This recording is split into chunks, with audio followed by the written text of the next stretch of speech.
इस बार अगर ये सत्ता से बाहर हो गए, हम लोगों ने अपनी ताकत एकजुट रखा तो आने वाला समय में भारतीय जनता पार्टी आजसू का लोग झंडा ढोने वाला गांव बाजार में नहीं मिलेगा।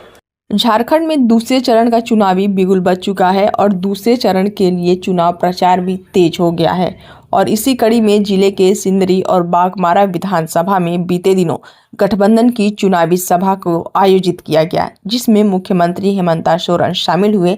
इस दौरान सीएम हेमंता ने राज्य सरकार की उपलब्धियां गिनाई और बीजेपी पर जमकर निशाना साधा, साथ ही गठबंधन प्रत्याशी को जीत दिलाने की अपील की।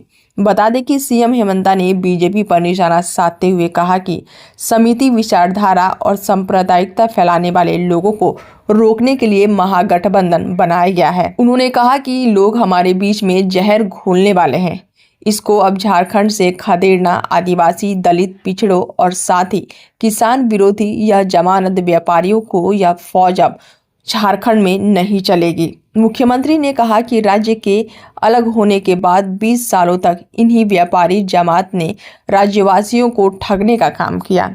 इन्हीं लोगों ने ऐसी दिशा दिखाई कि झारखंड आगे जाने की बजाय कीचड़ में चला गया।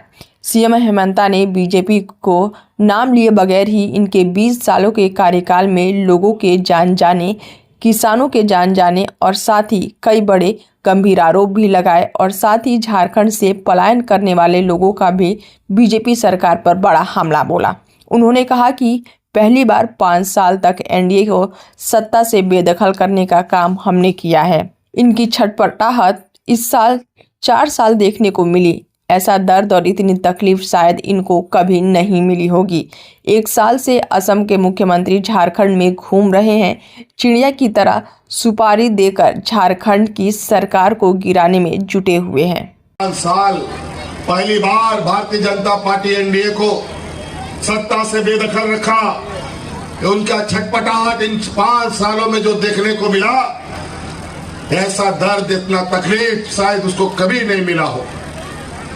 1 साल से यहाँ असम का मुख्यमंत्री घूम रहा है, चिड़ियों की तरह सुपारी लेकर के इस झारखंड की सरकार को कैसे गिराए। आए दिन षड्यंत्र रचते रहते हैं। यहाँ तक सरकार तो गिरा नहीं सके, लेकिन हमको जेल भेजने का षड्यंत्र जरूर उसमें सफल रहे। लेकिन जहां मैं समझता हूं गरीब गुरुआ का जिसके ऊपर आशीर्वाद हो, महिलाओं का आशीर्वाद हो, बूढ़े बुजुर्गों का आशीर्वाद हो, मजदूरों का आशीर्वाद हो, तो उसका कोई भी बाल बाका नहीं कर सकता।